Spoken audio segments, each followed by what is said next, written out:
Hi. Many people are fascinated with awakening or enlightenment,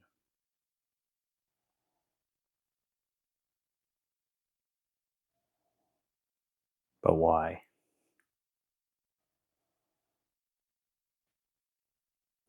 Many people feel like you'll get something out of it.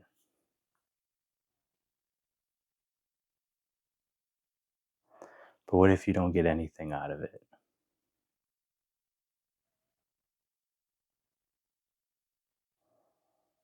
What if you just become more ordinary? There's a lot of people talking about spirituality,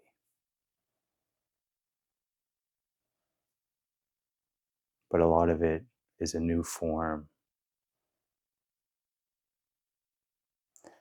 of spiritual materialism. It's materialism dressed up as spirituality.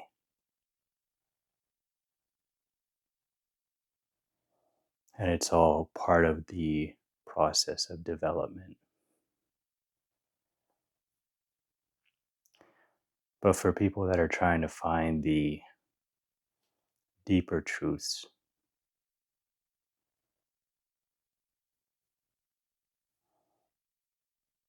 it can be a lonely journey. And it can be a rewarding journey too. Because when you want to wake up, the more you want to wake up, the more difficult it's going to be for you to wake up. And it sounds paradoxical, because it is.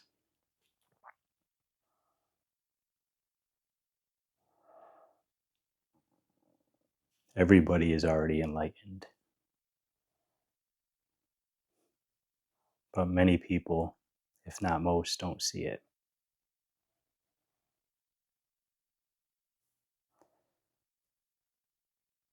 And there's a lot of skepticism with spiritual teachers that talk about waking up, seeing the truth.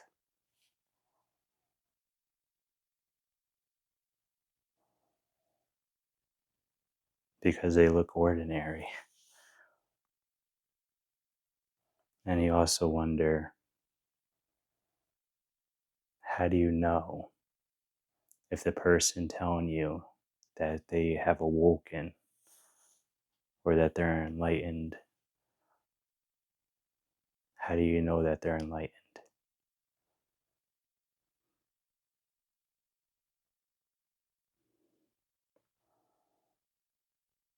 Well, if someone's bragging about being enlightened,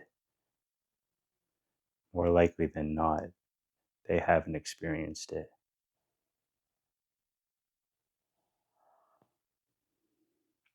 It's the most ordinary thing that can happen to a human.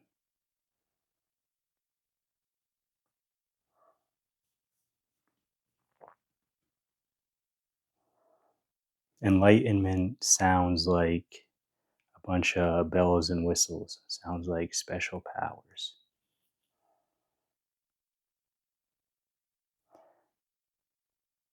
To many people, it seems like if you have enlightenment, then you're seeing the world in a whole nother dimension. But that's not the case. At least not in the way that the human mind thinks about enlightenment.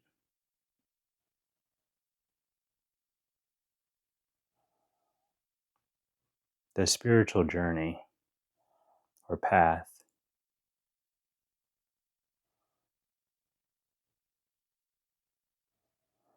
is about letting go of attachments. But it doesn't mean that you or that a human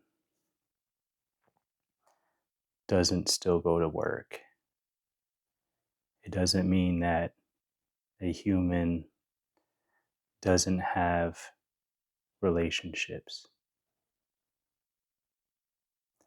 The attachment isn't a dismissal of the world.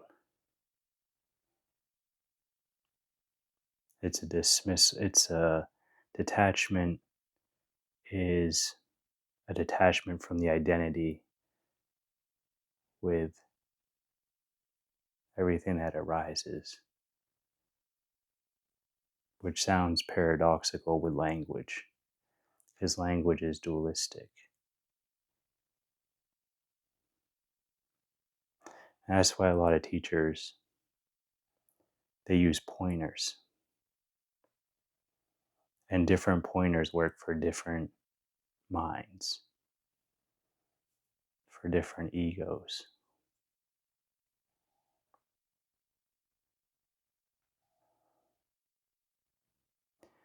If you're into mathematics, it's beneficial to find a spiritual teacher or someone that's awoken who uses mathematics to help you along your journey. If you're into psychology, it's useful to find a teacher that talks about psychology related stuff and incorporates it with non duality.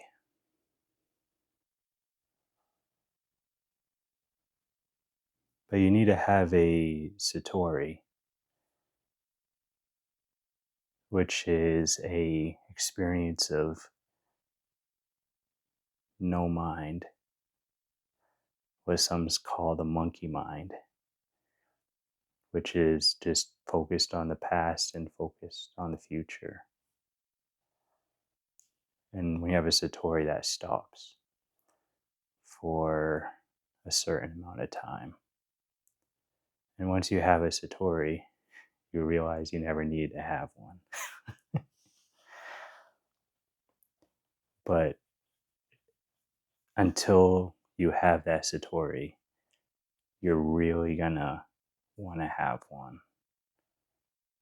If it's something within your consciousness or within your path or within your reincarnation of this life.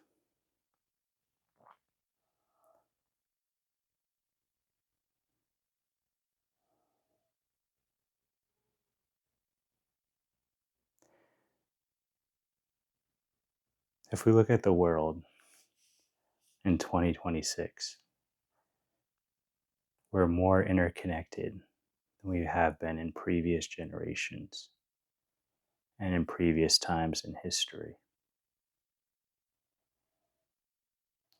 And this interconnectedness to the world in different ways of being, different ways of culture, different ways of doing things in the world is causing an influx of people waking up.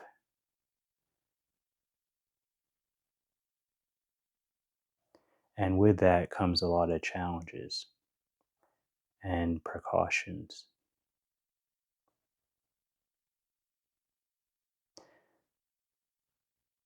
There's a lot of channels that talk about spirituality,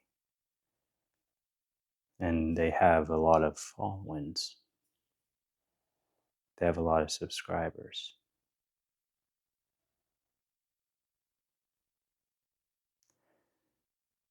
And a lot of them have a spiritual ego.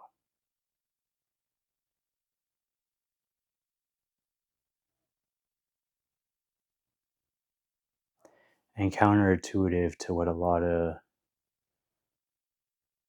people believe, it's a necessary part of the path.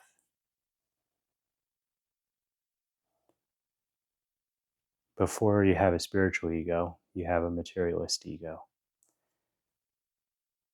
Before you have a materialist ego, you have a traditional ego.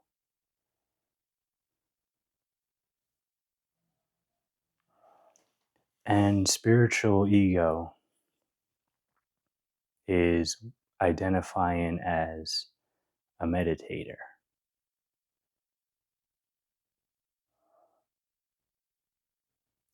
trying to get people to do yoga and meditation.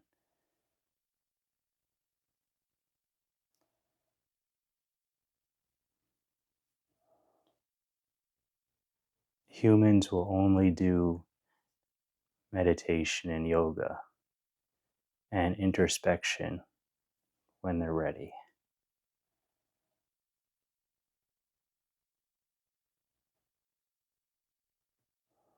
And also, different people, different humans are wired in different ways. Some humans are more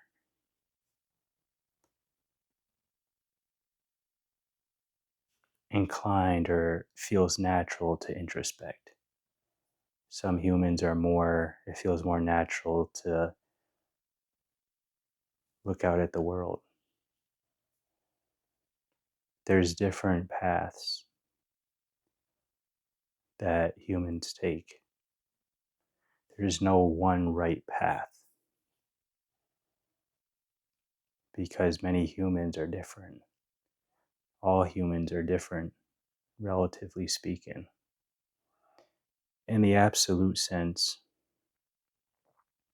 we're all that one consciousness.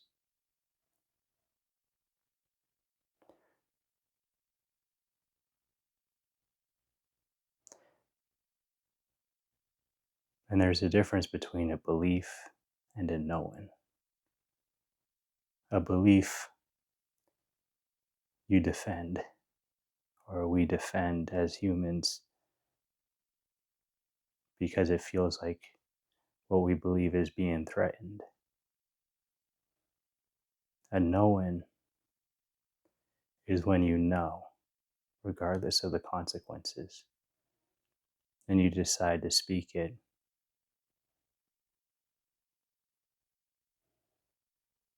If it feels like the right time or space to speak it.